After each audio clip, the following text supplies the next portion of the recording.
আজ বলবো কমেন্ট নিয়ে কথা আর কি। আমি কিন্তু যাদের ভিডিও দেখতে ভালোবাসি, যাদের ভিডিও দেখি, প্রত্যেকের ভিডিওতে গিয়ে আমি কমেন্ট করি, তাদেরকে মোটিভেট করি, এবং একটা নয়, প্রত্যেকের ভিডিও যে পয়েন্টটা ধরো ভালো লাগবে আমি লিখে দিলাম, আবার দেখছি এই জিনিসটা কমেন্ট করা উচিত, আমি কম করে 2-3টে করে আমি তাদের ভিডিওতে গিয়ে কমেন্ট করি। কিন্তু খারাপটা কোথায় লাগে জানো তো? তারা কমেন্টের উত্তর দেয় না।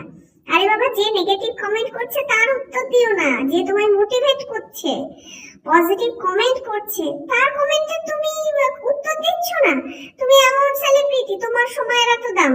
আরে ভাই, যে তোমায় কমেন্ট করছে তারও কিন্তু সময়ের দাম আছে। যে ভালো কমেন্ট করছে তাকে তো উত্তর দেবে। তা আমি এখন কমেন্টের উত্তর দেওয়া মানে কমেন্ট করা বন্ধ করে দিয়েছি। ভিডিও দেখি কিন্তু আমি কমেন্ট করি না। তারা ভাই সেলিব্রিটি মানুষ, তাই এই দিক থেকে আমি যাদের ভিডিও দেখি সবাই এখন এরকম করে। আমি নামগুলো বলছি না, কিন্তু যাকে আমার ভীষণ ভালো লাগে, প্রত্যেকটা কমেন্টের উত্তর দেয়, সে তো সিলভার প্লে বাটন কবে পেয়ে গেছে, 1 বছর আগে। ব্লগ বাড়ি বলে একটি মেয়ে আছে, আমার থেকে অনেক ছোট, শ্রাবণী। সত্যিও খুব ভালো, সত্যিও খুব ভালো। আমি কিন্তু আমি কারোর কোনোদিনই কোনো চ্যানেলে গিয়ে বলিনি আমার যে পরিবারে আসো, আমার চ্যানেলে আসো, বলি না। এগুলো না আমার ভীষণ অসভ্যতা আমি মনে হয়। আরে বাবা, যার ভালো লাগবে সে এমনিই আসবে, সে এমনিই কমেন্ট করবে। শ্রাবণী কিন্তু আমার চ্যানেলে এসে আমাকে কমেন্ট করে, এই করে। তো প্রত্যেকটা কমেন্টের উত্তর দেয়, সবাইকে উত্তর দেয়। এটা কিন্তু ওর একটা বড় গুণ।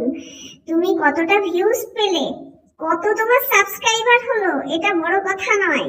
তুমি মানুষের সময়ের দাম দিচ্ছ, এটাও একটা বড় কথা। যে নেগেটিভ কমেন্ট করছে আমি তাকে কমেন্ট করতে বলছি না, যে তোমার পজিটিভ কমেন্ট করছে তাকে কেন তুমি একটা লাইক পর্যন্ত লাভ। আমার হাতে এখন অনেক সময়, আমি কিন্তু এখন দেখি, কিন্তু কমেন্ট করি না, কোনো কমেন্ট করি না। তার ভালো দিকেও করি না, খারাপ দিকেও করি না। নেগেটিভ কমেন্ট তো কোনোদিনই করি না, ভালো ভালো কমেন্টই করি না। কিন্তু তাদের ভিডিওগুলো দেখি কমেন্ট করি না, বন্ধ করে দিয়েছি।